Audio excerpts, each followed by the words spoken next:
व्रतेन दीक्षा मापनोति दीक्षा मापनोति दक्षिणा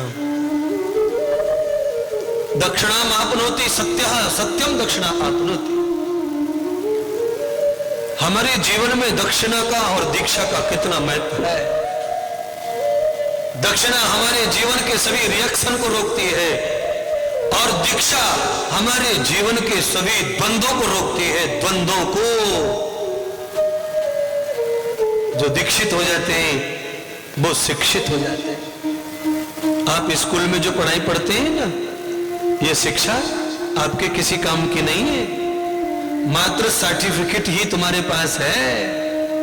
पर जब जब तुम नौकरी करते हो सर्टिफिकेट अलमारी में रख जाता है। नौकरी में तुम्हें और काम करने पड़ते हैं, दूसरे काम नहीं आती कहीं। पर गुरुदेव से दी हुई शिक्षा मृत्यु के बाद भी काम आती है और मृत्यु से पहले भी काम आती है।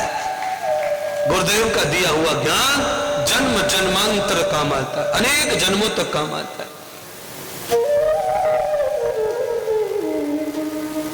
आज वामन भगवान ने गुरुदेव को दक्षिणा प्रदान की। बृहस्पति ब्राह्मण ने कहा न, ये दक्षिणा नहीं चाहिए, तुम्हारी चाहिए, तुमसे चाहिए, तुमसे। और ऐसी दक्षिणा लाओ, चाहे मुझे एक नया सिक्का दो, 1 रुपया दक्षिणा दो, पर पवित्र दो।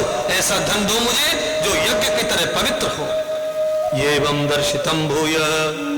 आज भगवान विष्णु ने नरसिंह अवतार लेकर के प्रहलाद को जो वचन दिए थे, आज उन वचनों को पालन करने के लिए वामन का अवतार लेके आए और भगवान स्वयं ही गुरुदेव की कृपा से बुद्धि प्राप्त कर लिए और भगवान दक्षिणा लेने के चल दिए। हाथ में कमंडल, चरणों में पादुका यज्ञोपवीत धारण किया, हाथ में छत्र लगा। सब देवताओं ने सब कुछ दिया। मां ने लंगोट पहनाया, धरती ने आसन दिया, आकाश ने छत्र दिया, कुबेर ने कमंडल दिया, पार्वती ने पवित्र दान किया। पर गुरुदेव ने कहा नहीं, ये पदार्थ नहीं चाहिए हमको दक्षिणा में। हमें दक्षिणा में क्या चाहिए? तुम्हारे उद्देश्य की पूर्ति करो जिसके लिए तुम्हारा जन्म हुआ है। यही सच्चे गुरु की दक्षिणा होती है। दक्षिणा लेकर 150 रुपए जो डालते हैं वो दक्षिणा कोई दक्षिणा बक्षिणा नहीं है। वो कागज के टुकड़े तो खर्च हो जाते, वो काम की चीज नहीं है। जो गुरु तुम्हारे उद्देश्य का दर्शन करा दे तुमको,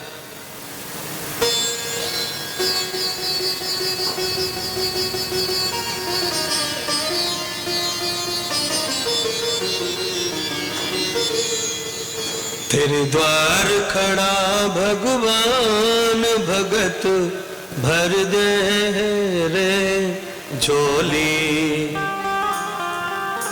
भगत भर दे रे झोली।